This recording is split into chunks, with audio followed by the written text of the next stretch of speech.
હમણાંથી છે ને કોઈ બીનો કોલ આવે કે મેસેજ આવે તો મને એમ કે ધરતી તમે તો બહુ મોટા માણસો થઈ ગયા છો, અમને યાદ પણ નથી કરતા, ભૂલી ગયા છો, et cetera et cetera. Obviously relatives, friends વગેરે એ બધા જ હોય કે ભાઈ આવી રીતે.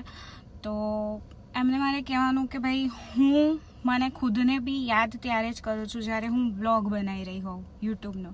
ત્યારે મને ખુદ આમ બોલું ને કે હે ગાઈઝ, આઈ એમ ધરતી Mehta, welcome back to my channel, ત્યારે હું ખુદને યાદ કરું છું.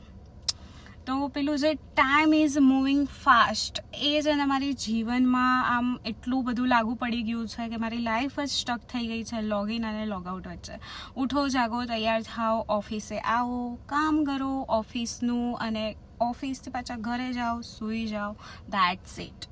આટલામાં છે ને આ લૂપમાં જ ફરી રહ્યું છે, રિપીટ મોડ ઉપર ચાલુ છે આ વસ્તુ.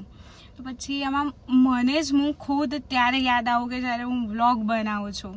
અને હા, આ બધી વસ્તુમાં જુઓ કે આજે માર્ચ પણ આવી ગયો યાર, 1 તારીખ છે માર્ચની 2026ની. તો એવું થાય કે યાર 3જો મહિનો બી આવી ગયો. આમાં એવું લાગે કે ફાસ્ટ થઈ રહ્યું છે બધું, પણ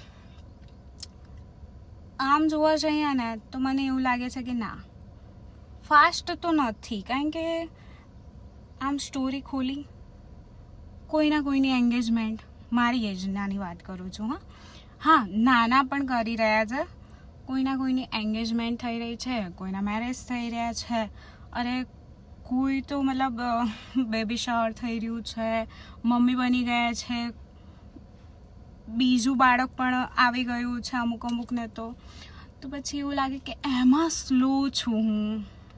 યા ખબર નહીં, ટાઈમ ફાસ્ટ ચાલી રહ્યો છે, હું સ્લો છું. પર્સનલ એમ પ્રોફેશનલ લાઈફમાં ફાસ્ટ છું અને પર્સનલ લાઈફમાં સ્લો છું.